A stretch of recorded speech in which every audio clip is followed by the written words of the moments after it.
and buy properties. But we being so far removed, where I felt like we're missing out. But my own eyes were open. And so the one thing I'd say is, if ever you get an opportunity, you're thinking about a vacation, 2 weeks or so on, you know, go have a look, see what Kenya has to offer.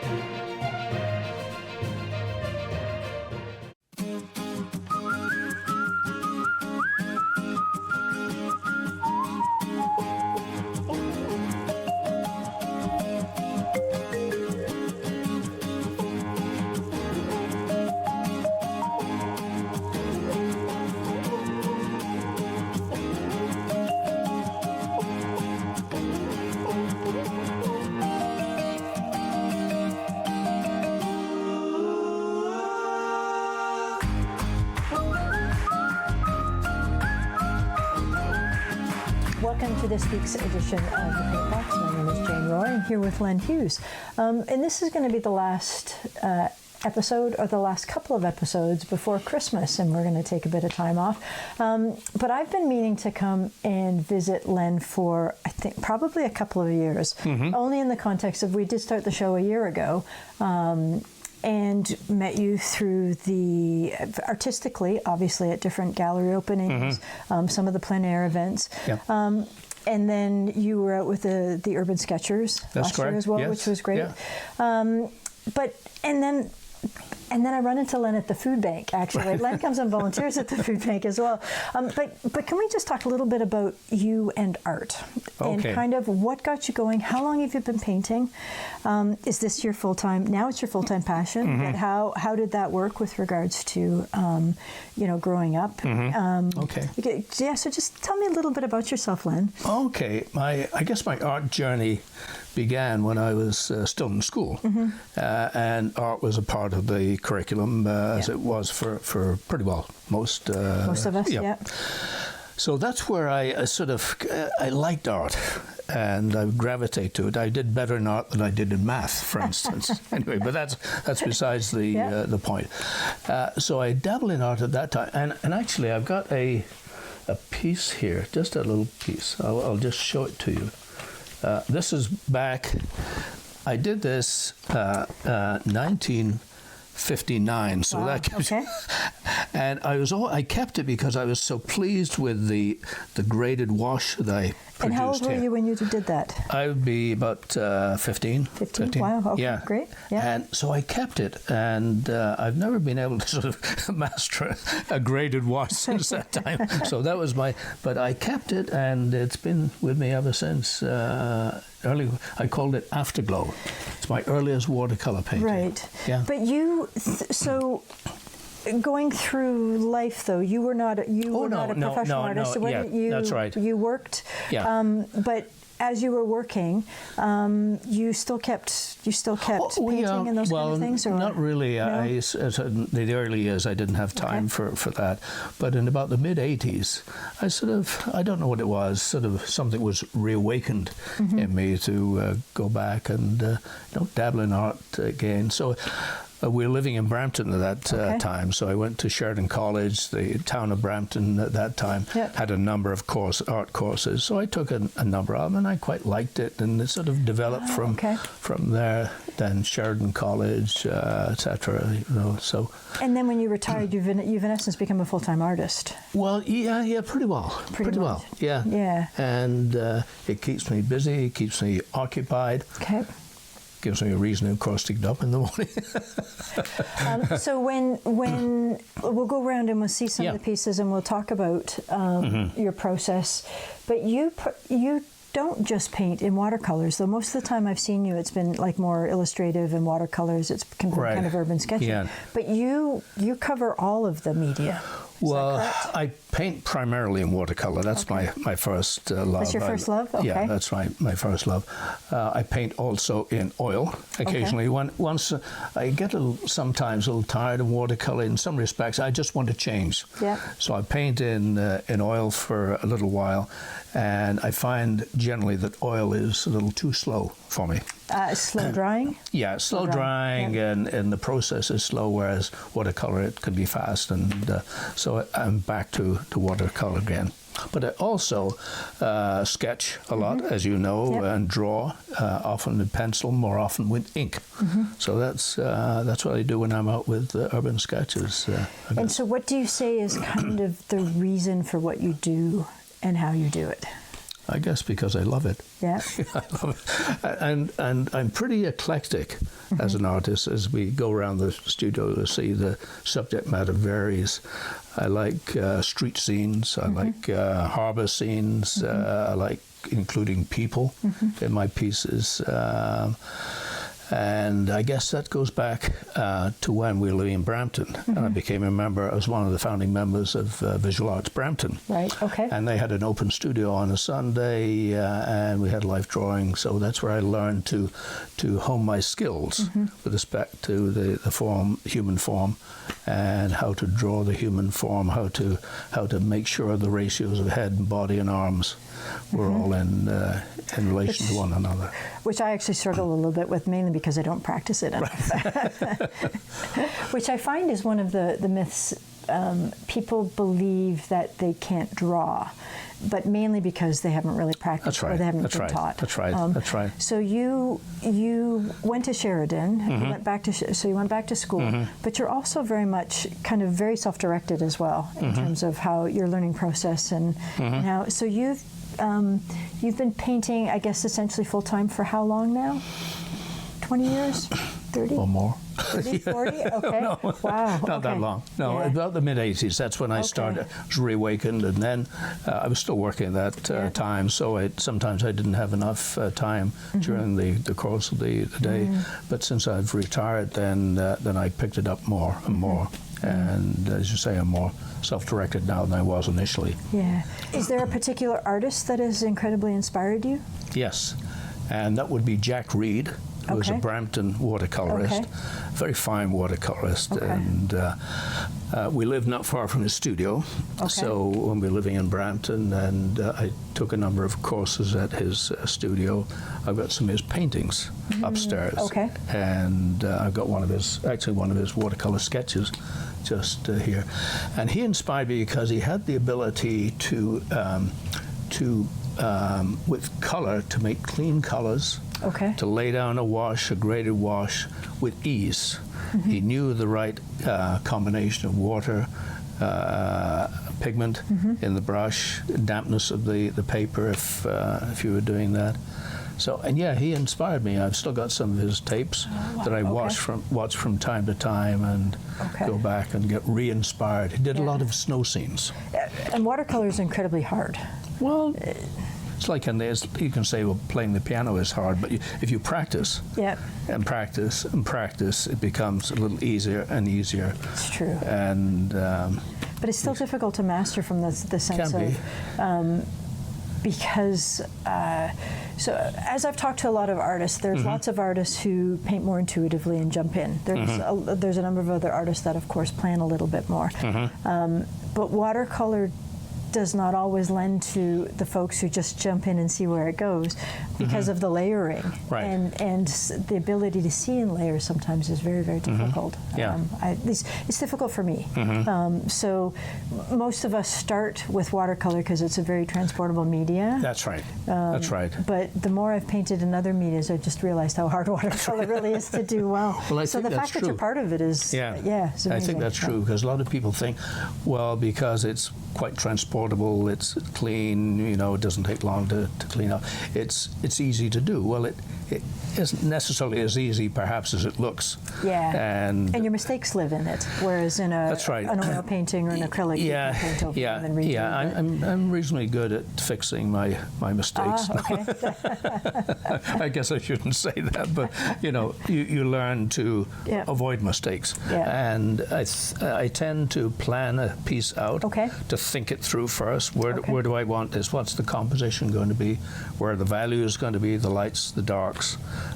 What do I want in the piece? Because sometimes, and it still happens to me now, I'm sort of halfway through a piece and I said, I should have maybe put a person in there, or I shouldn't have put a person in, as the case may be. So I think a lot of people jump into a painting.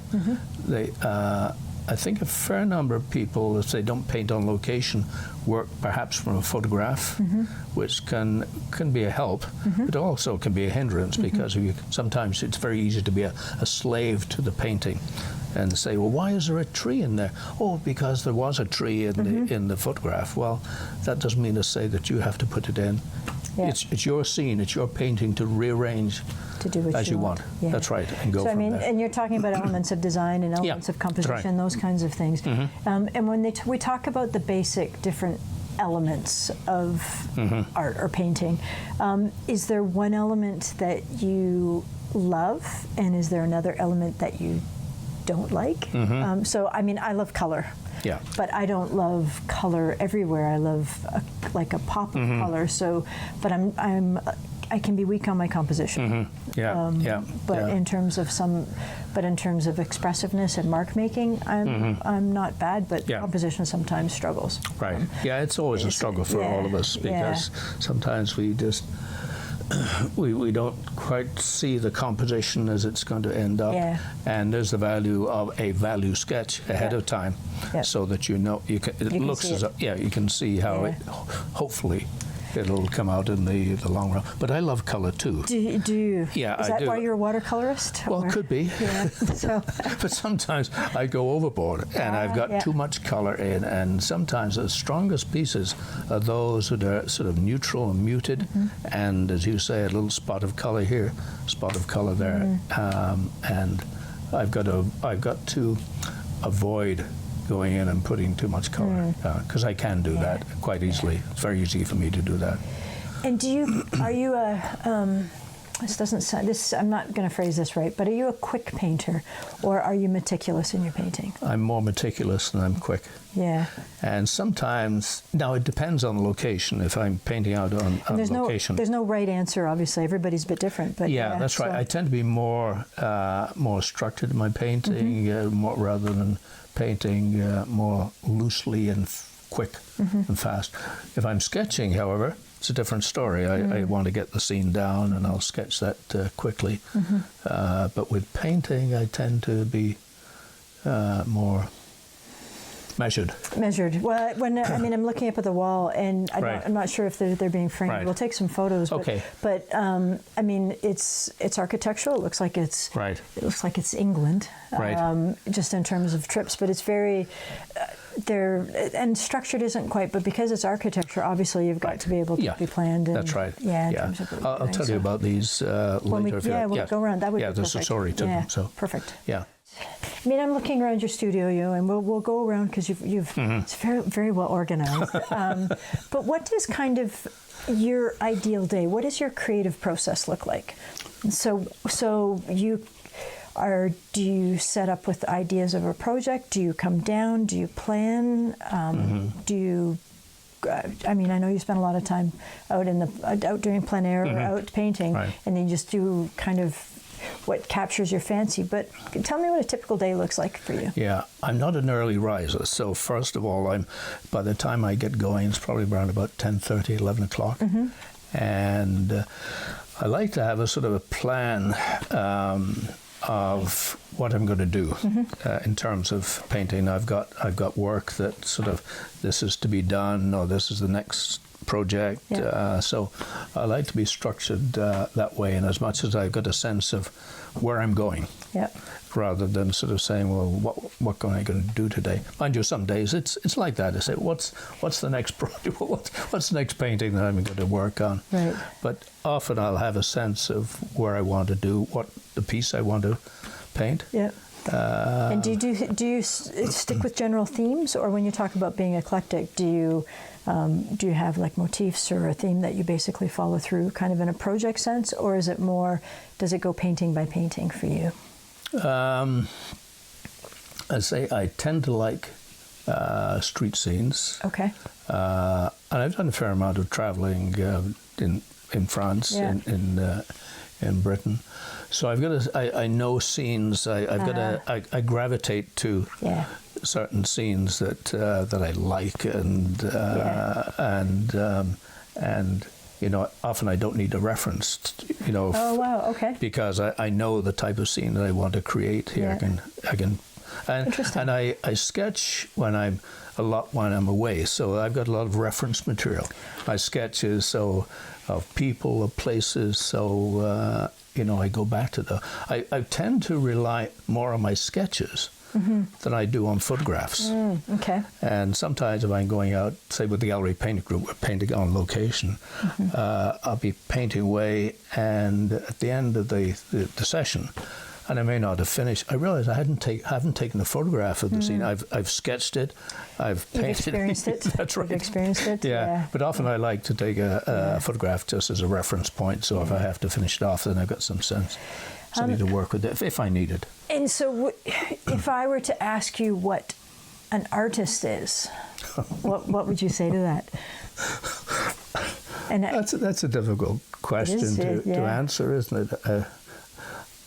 Because with it comes a certain amount of self-qualifying or qualifying of others to say, well, he or she is an artist, which means they've reached a certain level of competence and recognition as an artist. I think as a professional artist, maybe. Yes, yeah. But as an artist, do you see a difference? I'm not sure where there's a line where you start out really as a painter making a mess, and then you gravitate to being a fairly proficient painter.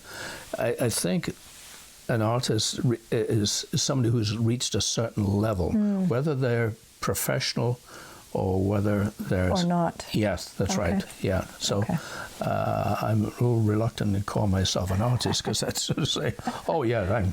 Yes, I have difficulty with that too, in terms of knowing what an artist is. And everybody answers that question a little bit differently, but I think that it's a great question to ask, and it's a great question to kind of ask of ourselves. That's right, that's right. I do know that any artist, generally when they talk about the process, is never really happy with their process in the sense of they're always wanting it to be better, or they're always and I shouldn't say that's always the case, but there's a lot of learning, and even though they have a technique, the technique doesn't necessarily mean it becomes a great...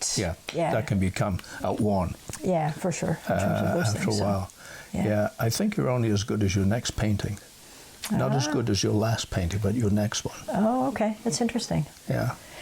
And so you're only good as your next painting, as in, so you don't look back at your paintings in the past and go see a journey particularly? Oh yeah, I see a journey, but in terms of one has to move forward. Because I think if we don't move forward, all it is repetition.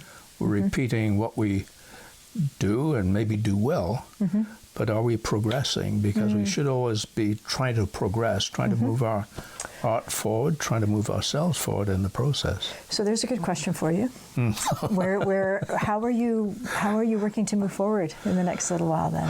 Well, so where are you going? Right. Okay, that's a good question. Well, I've been working on these 4 paintings and 4 pubs of Palperos that I've been working on at the present time. I'm not so sure where I'm going from here. I've got actually a commission that I've got to get done. So in the meantime, it'll give me some thinking time to decide, okay, where am I going from here? And often, you probably notice over there, I've got 2024 goals. Okay. Where am I going? I do a fair amount of thinking. Yeah. And I think that's good to say, okay, where do I want to go from here? What attracts me? And sometimes I say I'm somewhat eclectic. I'm attracted by street scene. I'm attracted by people in paintings, boats, old barns. So I've got to sort of sometimes focus myself and say, okay, just tend to be a little more focused on subject matter, on technique and style. Now, I don't see particularly that I have a style. However, people have told me, oh, that I recognize your style right away. Okay. And I thought, oh gosh, you did better than I. Maybe it's my use of color, because I tend to I like color and sometimes saturated color. Next time someone says that to you, maybe it'd be interesting to see what they say. Tell me how that manifests itself. Yeah, how do you see my style? And I know that my style, I'm still working on that, because my style will often change depending on how I feel and if I've seen someone's art to some degree. That I think we're influenced by totally others. Influenced by others. And that's the case of art down through the centuries. Yeah. Artists were, there's the Impressionists. You learn, right? Yeah, that's right. That's right. You pick up. That's right. In the Renaissance time, they were influenced by each other, and say the Impressionists and Post-Impressionists, etc. So really, nothing is truly, let's say, unique, or there's nothing new under the sun. Where sometimes we're just going back to the same topic, maybe portraying it somewhat differently. Don't tell that to the gentleman who purchased I think it's called the Comedian, the banana. Now, I have a fellow artist, and she posted on Facebook the other day, she painted the banana with the tape, with the duct tape. She did a good job of that. I thought that's unique. I mean, pricing of art, which is a separate topic entirely. It's a whole other thing, but I could not imagine somebody paying whatever they did for this banana taped down. It makes somewhat of a mockery. It does, but in that context, that's no. Again, it's been the most discussed piece of art in the last 5. So maybe that's a good thing that we talk about. In terms of what art really is. Yeah, that's right. Let's get back to your art a little bit, though. Okay. Though it's not a bad fundraiser for the food bank. Right. So I look at your pieces and they're wonderfully crafted. You work them through, but how do you know when you're finished? So I mean, obviously, we will show and we'll talk about these pubs that are there. And do you just know, or do you just keep working till? Well, there's an old adage about how do you know when a painting's finished. Yep. And the response that I heard from one person, I repeated. If anybody asks me that same question, it's generally 10 minutes after you should have done. Yeah, that's true, very true. Because the tendency is not to know when to stop and to keep going and overwork something. Yeah.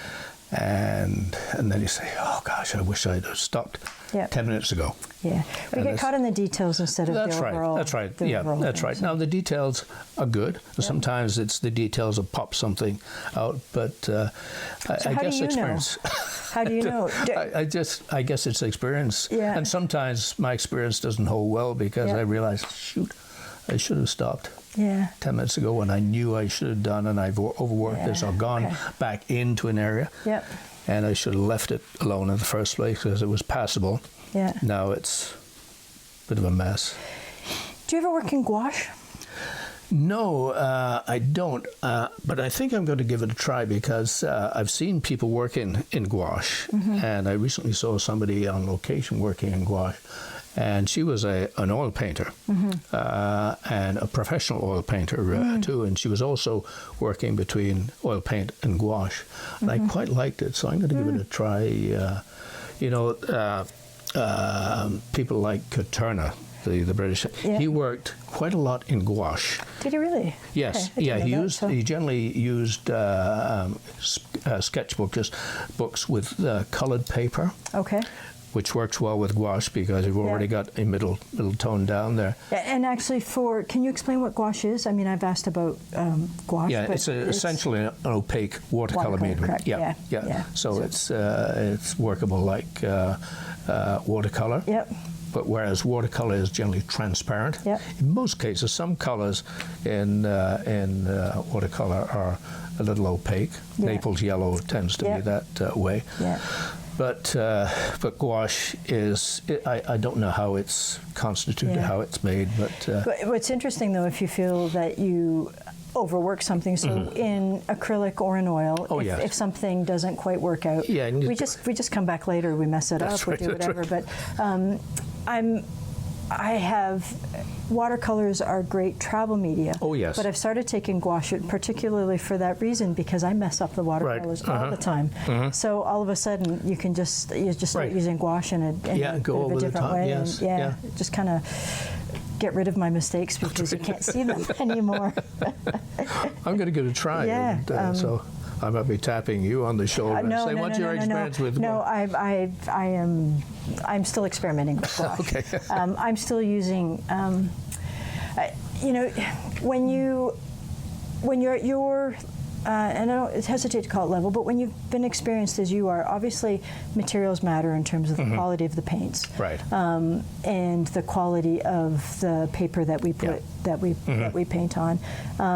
So when it comes to gouache, I'm still totally working with student grade because I'm playing and I wanna not have to worry about actually professional quality. And it's just I basically.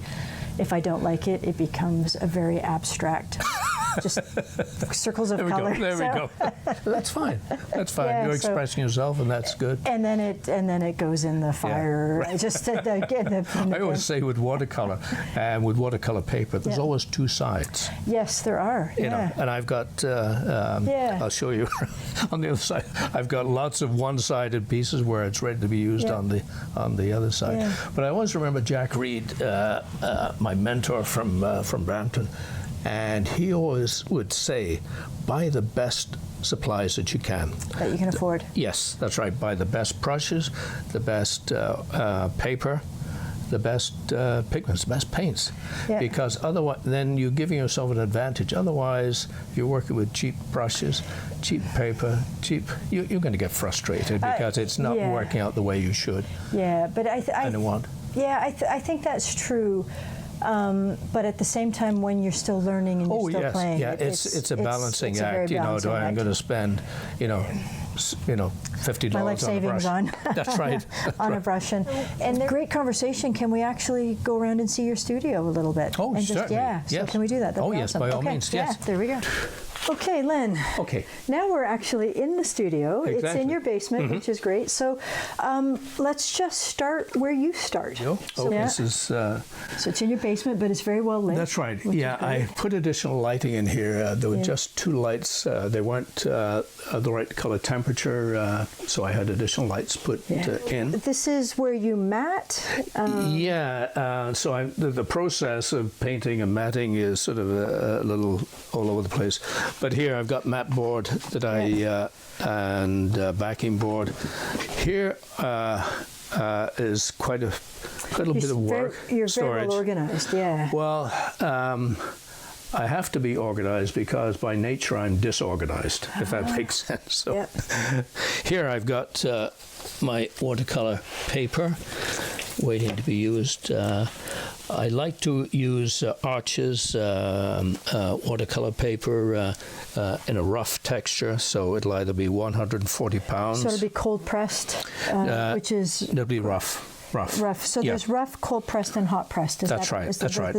I gravitate to rough surface because I like the way the paper sort of takes the paint off the brush. Okay. And you get dry brush. And I've got it in 140. And I've got it in 300. 300 is a much heavier weight of paper. Got some handmade paper there. that a friend of mine made for me. So you then take the piece, Right. you cut it to size, Yeah. basically, and then That's right. Yeah. how do you stretch it on a board? I don't tend to stretch the paper. I just don't? tend to stick it down Okay. to a board. Where's a good example? Okay, so there's one. Yeah. There's one you're and there's a working on. coroplast Yeah. backing, and I just generally tape it down. Okay. I don't stretch my paper. Do some people stretch their paper or no? They Some people do. And what's the purpose of stretching a paper? Well, a couple of things. It takes some of the sizing off the surface, Okay. so the paper is not as resistant to the paint Yeah. as is with the sizing